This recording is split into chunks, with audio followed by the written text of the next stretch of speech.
What's going on, guys? How you doing? This is TK coming at you, and fundamentally I really have a problem with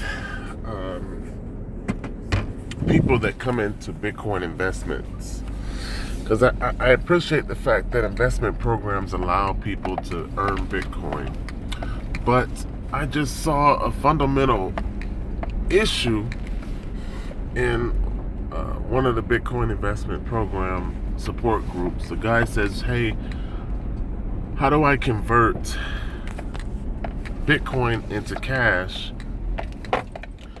And he's looking for different convert back to cash solutions, because he says, well, what if I want to buy a car? And that bothers me because of the fact that fiat solutions is not the reason why people should be involved in Bitcoin. And I'm a little bit passionate about this subject because it's near and dear to my heart in terms of financial freedom, freedom from debt slavery, and an escape from centralized control. But you essentially don't do that if you take the route of converting cash to Bitcoin and then converting Bitcoin back to cash. So another question that somebody else posed was, well, within the realm of Bitcoin, how do we stay IRS compliant? And of course, the guy responded to that by posting the IRS website, irs.gov, where in 2014 the IRS listed Bitcoin as property and to be taxed as such. But the guy who posted the IRS link gave the reference of 650 people last year filing Bitcoin within their tax reference. So you know how it works. Within the property, you're taxed at 10%. So if Bitcoin is considered property, it's taxed in the same bracket. But my thing is, the purpose of Bitcoin was to create a decentralized network that shifted power from centralized control to individual control. So how is it that you empower yourself just to go back to slavery? Just to go back to the same mechanism of debt that enslaves you from the beginning? Because if you convert back to cash, then you're relegated and subjugated to cash requirements, because that is owned by what? The government, issued by the government. You're not the owner, you're the bearer. So that forces you to abide by the owner's rules. Why would you do that to yourself?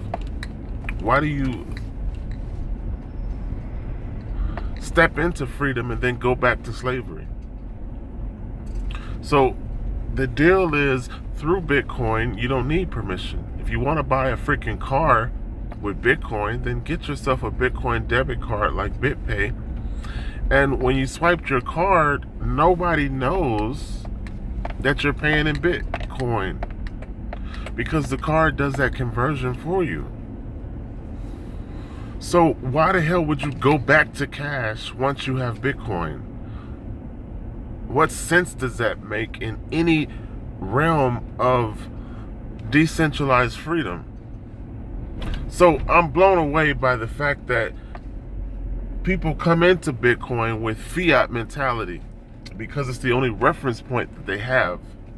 So slavery is your reference point, and you bring slavery back into individual control and freedom within your money or within your currency. So no one believes in freedom. Everyone just bows down essentially to the government control that we've been born into.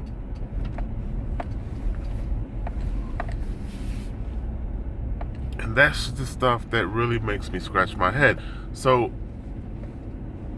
everyone who's involved in Bitcoin investing is happy because they're making a lot of Bitcoin, but then their mindset is, let me bow down to the government, let me go back to slavery, and let me convert back to cash.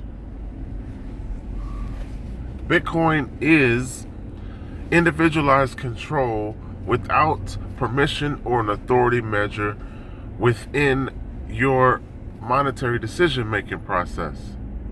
So if you wanted to send $1,000 to buy a car or $25,000 to buy a car, you don't have to go back to cash in order to do it. You don't even have to freaking involve anyone other than the $25,000 it takes to buy the car. And that's just based on using BitPay as an example because they have a $25,000 limit on their card. So what I'm going to say to my fellow Bitcoin investors is to get out of fiat thinking. Get out of the slavery mentality of bowing down to a central authority who issues a con paper that is essentially a slavery note. Once you have Bitcoin, you have the freedom to do what and anything you choose without interacting with paper. So don't free yourself just to slave yourself. That makes no sense.